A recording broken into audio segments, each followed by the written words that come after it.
بسم اللہ الرحمن الرحیم بسم اللہ الرحمن الرحیم الحمدللہ رب العالمین والصلاة والسلام علی رسولہ محمد وآلہ واصحابہ اجمعین اما بعد۔ درس نمبر 17۔ آج کے سبق کا عنوان ہے توضیح میں صدر الشریعہ رحمۃ اللہ علیہ کا منفرد طرز و منہج۔ تلویح علامہ تفتزانی رحمۃ اللہ علیہ کے خطبے کا ذکر چل رہا تھا، جس میں وہ توضیح کی تعریف بھی کر رہے ہیں اور اس میں صدر الشریعہ رحمۃ اللہ علیہ کے منفرد طرز و منہج کا ذکر کر رہے ہیں۔ چنانچہ فرماتے ہیں: نعم قد سلك منهاجا بديعا في كشف أسرار التحقيق واستولى على الأمد الأقصى من رفع منار التدقيق مع شريف زيادات ما مستها أيدي الأفكار ولطيف نكات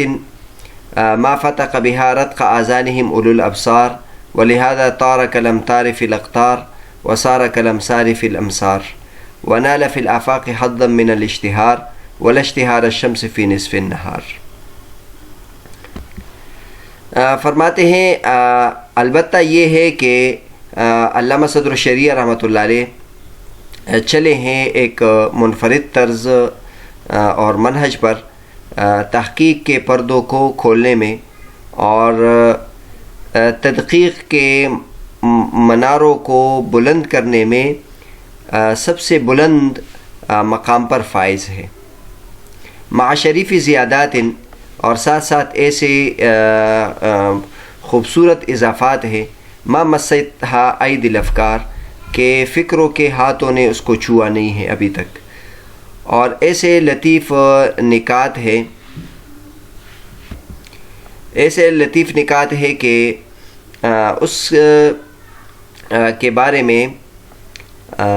عقل مند لوگوں کے کانوں کے سوراخ ابھی تک نہیں کھلے۔ ولہذا طار کالامطار فی الاقطار، اسی وجہ سے یہ کتاب مشہور ہوئی ہے بارشوں کی طرح اطراف عالم میں۔ وصار کالامثال فی الامصار، اور شہروں میں یہ ضرب المثل کی طرح اس کی شہرت ہو گئی ہے۔ ونال فی الآفاق حظا من الاشتہار، اور اطراف عالم میں اس کو شہرت کا ایک بڑا حصہ اس نے حاصل کیا ہے، اور ایسی شہرت بھی حاصل نہیں کی جس طرح کہ سورج نے شہرت حاصل کی نصف النہار میں، مطلب اس سے بھی بڑھ کر شہرت حاصل کی ہے۔ اس عبارت میں اگر دیکھ لے تو علامہ تفتزانی رحمۃ اللہ علیہ نے بہت ہی خوبصورت الفاظ میں صدر الشریعہ رحمۃ اللہ علیہ کی کتاب توضیح کی تعریف بھی کی ہے، اور اس کے جو خصائص ہے، اس کے جو خصوصیات ہیں، اس کا بھی ذکر کیا ہے کہ علامہ صدر الشریعہ رحمۃ اللہ علیہ تحقیق کے رازوں کو کھولنے میں ایک منفرد طریقے پر چلے ہیں، اور تحقیق کے جو طریقہ ہے باریک بینی اور باریک چیزوں کو واضح کرنے میں سب سے بلند مقام پر فائز ہے۔ اور اس کے ساتھ ساتھ اس میں ایسی اضافی چیزیں انہوں نے شامل کی ہے جو ابھی تک علماء کرام نے اس کو چھوا ہی نہیں ہے اور اس کو ذکر نہیں کیا ہے، اور ایسے لطیف نکات ہے کہ علماء کرام کے کانوں کے پردے ابھی تک اس کو انہوں نے سنا نہیں ہے، اور ان کے کانوں کے جو سوراخیں ہیں وہ کھلی نہیں ہیں ابھی تک۔ اسی وجہ سے اس کتاب کی چونکہ خصوصیات زیادہ تھی، اسی وجہ سے اطراف عالم میں بارشوں کی طرح اس کی شہرت ہوئی، اور ضرب المثل کی طرح اس کو شہرت حاصل ہوئی، اور ایسی شہرت بھی حاصل نہیں ہوئی جس طرح کہ سورج کو نصف النہار میں شہرت حاصل ہوتی ہے، مطلب اس سے بھی زیادہ شہرت اس کو حاصل ہے۔ اس میں جو مشکل الفاظ ہے اس کے معنی ہم نے لکھے ہیں، وہ آپ کے سامنے بیان کرتے ہیں۔ استولا کا لفظ آیا ہے، استولا، تو استولا کا معنی ہے تمکن منہ، کسی جگہ میں قرار پکڑنا، کسی جگہ پر فائز ہونا، اور استولا علی الامد الاقصی کا جو بامحاورہ معنی ہے وہ یہ بھی ہے کہ انتہا کو پہنچنا، یعنی کسی چیز کو اپنے انتہا تک پہنچانا۔ تو مطلب علامہ تفتزانی رحمۃ اللہ فرماتے کہ صدر الشریعہ رحمۃ اللہ علیہ نے تدقیق کے سب سے بلند مقام پر فائز ہے اور سب سے زیادہ تحقیقات انہوں نے کی ہے۔ الامد الاقصی، تو امد غایت کو کہتے ہیں، انتہا کو کہتے ہیں، اور الاقصی سب سے بلند انتہا اور سب سے بلند جگہ کو کہتے ہیں۔ اور فتق کا لفظ آیا ہے اور اس کے ساتھ رتق کا لفظ بھی آیا ہے۔ فتق کا معنی ہے پھاڑنا، اور رتق جو ہے یہ فتق کی ضد ہے۔ تو شیء رتق کا مطلب ہوتا ہے مسدود ملحم، وہ چیز جو بند ہو، اور جو رتق ہے وہ اس کا الٹ ہے۔ چنانچہ قرآن مجید میں بھی اس کا ذکر ہے، اولم یر الذین کفروا ان السماوات والارض کانتا رتقا ففتقناہما، کہ آسمان اور زمین یہ پہلے بند تھے، اللہ تبارک و تعالی فرماتے ہیں کہ پھر ہم نے اس کو کھول دیا ہے۔ فقہ کی کتابوں میں رتق کا ذکر آتا ہے، اس عورت میں ایک عیب ہوتا ہے جس کو رتق فی المرأہ کہتے ہیں، کہ اس کا جو فرج ہے وہ اس کا جو سوراخ ہے وہ بند ہو، جس کے ساتھ جماع نہیں ہو سکتا، تو اس کو رتقہ کہتے ہیں، اور یہ فسخ نکاح اس عقد نکاح کے لیے کے عیوب میں شمار ہوتا ہے، اور اس کی وجہ سے فسخ کا اختیار حاصل ہوتا ہے۔ تو جو عورتیں کانوں میں بالیاں پہنتی ہیں تو اس کے لیے وہ سوراخ کرتی ہے، تو جب سوراخ نہ ہو تو اس کو رتق کہتے ہیں، اور پھر فتق اس کو کھولنے کو فتق کہتے ہیں۔ تو مطلب یہ ہے کہ جس طرح کسی نے ابھی تک کانوں میں سوراخ نہ کیے ہوں تو اس میں بالیاں نہیں پہن سکتی وہ عورت، تو اسی طرح جس شخص نے یہ نکات سنے نہ ہو تو اس کو سمجھ نہیں سکتا۔ مطلب یہ اس کے جو موجد ہے اور اس کے جو سب سے پہلے بیان کرنے والے ہیں وہ علامہ صدر الشریعہ رحمۃ اللہ علیہ ہیں۔ آگے جو ہے الاقطار کا ذکر آیا ہے۔ طارا کا معنی ہے انتشرہ، پھیلنا، اور اقطار قطر کی جمع ہے، ایک طرف جانب اور جہت کو کہتے ہیں، ناحیت جہت و جانب۔ اور لطیف کا لفظ آیا ہے، لطیف کا معنی ہے ما غمض معناہ و خفیہ، لطیف اس کو کہتے ہیں جو باریک چیز ہو، جس کا معنی پوشیدہ ہو اور مخفی ہو۔ اور منہاج کا لفظ آیا ہے شروع میں، قد سلک منہاجا بدیعا، تو منہاج واضح راستے کو کہتے ہیں،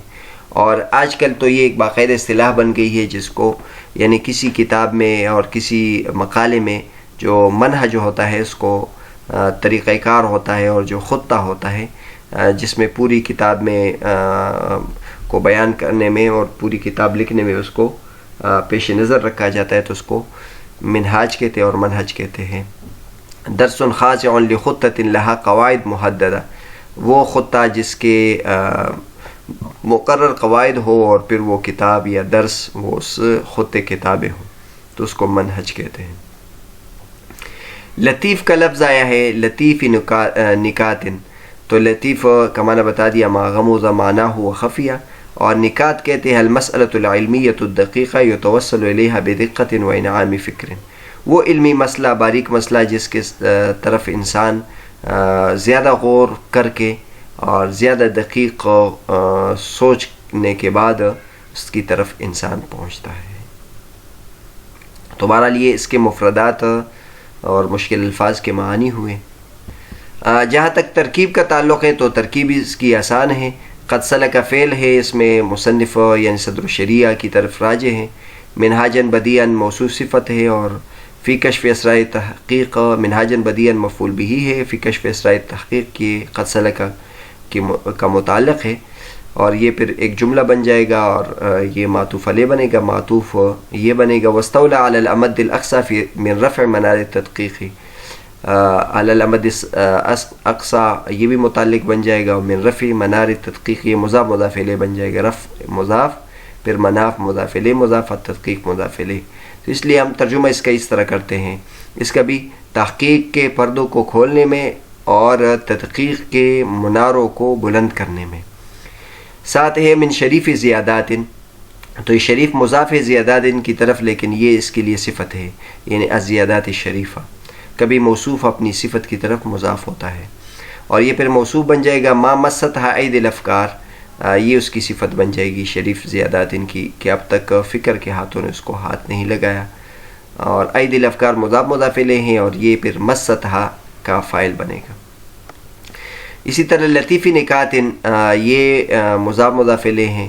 اور پھر یہ موصوف بن جائے گا ما فتق بہا رتق اذانہم اولو الابصار، اولو الابصار فتق کا فاعل بن جائے گا اور بہا یہ اس کے متعلق بن جائے گا اور رتق اذانہم یہ مفعول بہ بن جائے گا مضاف مضاف الیہ کے بعد.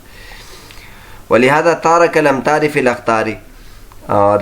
اس جملے میں ہم دیکھ لیں تو اس میں تجنیس ہے کہ کئی الفاظ ایک جیسے استعمال کیے گئے ہیں لیکن معنی دونوں کا تینوں کا علیحدہ ہے. طار، امطار اور اقطار. طار کا معنی شہرت حاصل کرنا، امطار بارش کی جمع ہے مطر، اور اقطار قطر کی جمع ہے مکان کو کہتے جگہ کو کہتے ہیں. طار فعل ہو جائے گا اور کل امطاری اس کے متعلق ہو جائے گا، فی الاقطاری بھی اس کے متعلق ہو جائے گا. اور سارا کل امثال فی الامصار یہ بھی ایک جیسے مخرج سے تعلق رکھتے ہیں، سارا سار امثال امصار، تو یہ بھی اس میں بھی صنعت تجنیس ہے. اور کل امثال، اچھا مثل کا معنی بھی یہاں ذکر کیا، امثال مثل کی جمع ہے اور یہ ایک مثل اس قول کو کہتے ہیں، اس جملے کو کہتے ہیں جو کلام کے ضمن میں ذکر کیا جائے اور یہ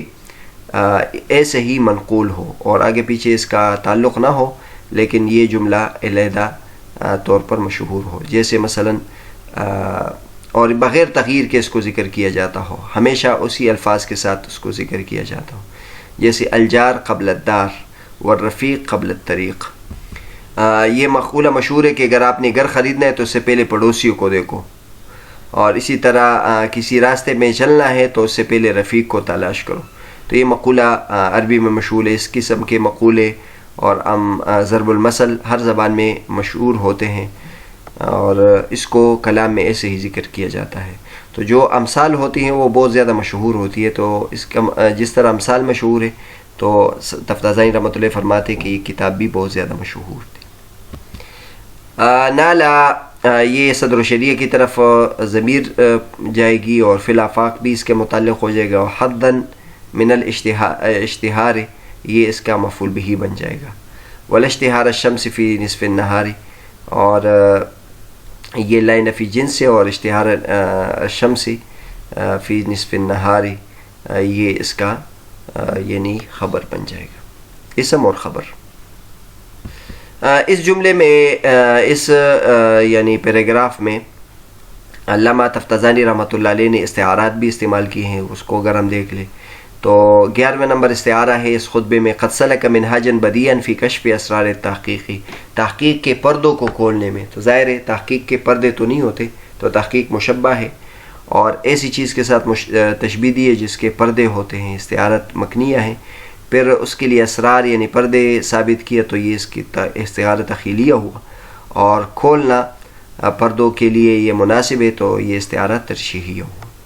دوسرا جو جملہ ہے واستولی علی الامد الاقصی من رفع منار التدقیق، تدقیق کے مناروں کو بلند کرنے میں. تو تدقیق کے منارے نہیں ہوتے، منارہ تو کسی مسجد کا ہوتا ہے یا کسی بلند اور خوبصورت عمارت کا منارہ ہوتا ہے. تو تدقیق کی تشبیہ دی الشیء ذو منار، ایسے محل کے ساتھ یا ایسے مسجد کے ساتھ جس کے منارے ہوں. یہ استعارت مکنیہ ہوا، اور پھر منار اس کے لیے ثابت کیا تو یہ تخیلیہ ہوا، لازم ہے. اور منارے کے ساتھ مناسب رفع ہیں تو یہ اس کے لیے ثابت کیا تو یہ استعارہ ترشیحیہ ہوا. اور ما مستھا ایدی الافکار، ایدی الافکار یہ بھی تشبیہ ہے. ایدی الافکار فکر کے ہاتھ، تو فکر کے ہاتھ نہیں ہوتے، تو فکر مشبہ ہے. اور شیء ذو انسان یعنی متفکر وہ مشبہ بھی ہے، اور یہ استعارہ مکنیہ ہے. اور ایدی انسان کے لیے ثابت کیا تو یہ اس کا لازم ہے، تو یہ استعارہ تخیلیہ ہوا. اور مس یعنی چھونا ہاتھ کے لیے مناسب ہے، تو اس لیے یہ اس کے تخیلیہ ہوا، استعارہ تخیلیہ ہوا. اس کے علاوہ ہم نے بیان کیا تھا کہ اس کتاب کی تعریف میں جو کلمات علامہ تفتازانی رحمۃ اللہ نے بیان کی اس میں اصول فقہ یا فقہ سے متعلق کتابوں کا تذکرہ تھا. تو پچھلی عبارت میں کہ جو کتابوں کا ذکر کیا تھا وہ ہم نے ذکر کیے. اس عبارت میں نام قد سلک منہاجا بدیعا فی کشف اسرار تحقیق، تو اس میں بھی چند کتابوں کا ذکر ہے، ایک کشف الاسرار ہے اور ایک التحقیق ہے، اور یہ اصول فقہ کی کتاب ہے۔ اس طرح الامد الاقصی یہ اصول فقہ کی کتاب ہے،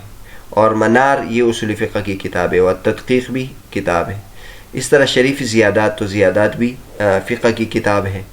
تو لہٰذا اس عبارت میں اصول فقہ کی دیگر کتابوں کی طرف بھی اشارہ ہوا۔ اس عبارت میں علامہ تفتزانی رحمۃ اللہ علیہ نے توضیح تلوی کی جو ہے توضیح کی خصوصیت ذکر کی، اور سب سے پہلے خصوصیت یہ کی کہ اس سے پہلے جتنی بھی کتابیں تھیں یہ ان سب میں منفرد طرز ہے، اور مقدمے میں ہم نے اس کے بارے میں تفصیل سے ذکر کیا تھا کہ اصول فقہ پر جو لکھی جانے والی کتابیں تھیں اس میں 3 مناہج مشہور ہیں۔ سب سے پہلے منہج الفقہاء ہے، یا منہج الحنفیہ ہے، اور دوسرا جو طرز تھا وہ منہج المتکلمین ہے یا منہج الشافعیہ ہے۔ پھر تیسرا جو طرز ہے وہ بعض علماء کرام آئے، انہوں نے دونوں کو جمع کیا، اور اس میں پھر ہم نے بتایا تھا کہ تیسری یہ جو کتاب ہے صدر الشریعہ کی، یہ تیسرے طرز پر لکھی گئی ہے۔ تو بہرحال منہج الشافعیہ منہج المتکلمین پر اس کے بارے میں ہم نے تفصیل سے بیان کیا تھا کہ اس میں یہ کتابیں لکھی گئی تھی، المعتمد، البرہان اور المستصفیٰ، امام غزالی رحمۃ اللہ علیہ کی۔ اور دوسرے منہج پہ یعنی منہج حنفیہ پر جو کتابیں لکھی گئی تھی وہ تو اصول کرخی ہے، اصول جساس ہے، تاسیس النظر ہے، اور پھر جو تیسرا طرز ہے اس میں علماء کرام آئے اور انہوں نے ایسی کتابیں لکھی جس میں تینوں کو جمع کیا، جیسے بدیع النظام ہے، بدیع النظام ہے، اس میں اصول بزدوی اور الاحکام کو جمع کیا، اور اسی توضیح ہے تو اس میں اصول فقہ کی جو احناف کی کتابیں ہیں، اور ساتھ المحصول امام رازی رحمۃ اللہ علیہ کی اور مختصر ابن الحاجب انس کو بھی جامع ہیں۔ تو توضیح تلوی کی جو پہلے خصوصیت ذکر کی علامہ تفتزانی رحمۃ اللہ علیہ کی نے، تو وہ یہ ہے کہ انہوں نے اصول فقہ کے واقعی نیا طرز اختیار کیا، اور یہ جامع بین الطریقۃ الحنفیہ و طریقۃ الشافعیہ ہے، یعنی اس میں احناف کے جو اصول فقہ پر کتابیں لکھی گئی اس کو بھی یہ جامع ہے، اور جو شوافع کی اصول فقہ پر کتابیں لکھی گئی اس کو بھی یہ جامع ہے۔ اور دوسری جو خصوصیت ذکر کی وہ یہ ہے کہ اس میں اضافات ہیں، ایسے اضافات ہیں جو اس سے پہلے کتابوں میں نہیں ہے، اور واقعی جب ہم توضیح پڑھتے ہیں آگے تو علامہ صدر الشریعہ رحمۃ اللہ کئی جگہ فرماتے ہیں ھذا الفرق قد تفردت به، یہ چیز میں نے ذکر کی، اس سے پہلے کسی جگہ میں یہ چیز نہیں ملے گی، اور وہ واقعی بہت عمدہ چیز ہوتی ہے، بہت مفید چیز ہوتی ہے، اور اس کی وجہ سے ایک بہت بڑا مسئلہ حل ہو جاتا ہے۔ تیسری جو بات علامہ تفتزانی رحمۃ اللہ علیہ نے کی وہ یہ ہے کہ اس کتاب کو شہرت بہت حاصل ہوئی، اور یعنی ہر آدمی کو ہم دیکھتے ہیں تو وہ یہ کتاب پڑھتا ہے اور اس کے یعنی مباحث کو حل کرنے کی کوشش کرتا ہے۔ اس وجہ سے ہم اس کتاب کے جو حواشی ہے اور شروحات ہم دیکھ لیں، جیسے کہ مقدمے میں ہم نے ذکر کیا، تو بہت زیادہ اس کے حواشی ہے، یعنی کتنے علماء کرام ہیں جنہوں نے اس کے حواشی اور اس کے شروحات لکھے ہیں، اور خود علامہ تفتزانی رحمۃ اللہ علیہ آگے بھی انشاءاللہ بیان کریں گے اس کتاب کے بارے میں کہ اس کتاب کو پڑھنے والے کس قدر زیادہ تھے، اور اس کی طرف ہر ایک جو بندہ تھا وہ اس کتاب کی طرف متوجہ تھا، اس وجہ سے میں نے اس کی یہ شرح لکھی۔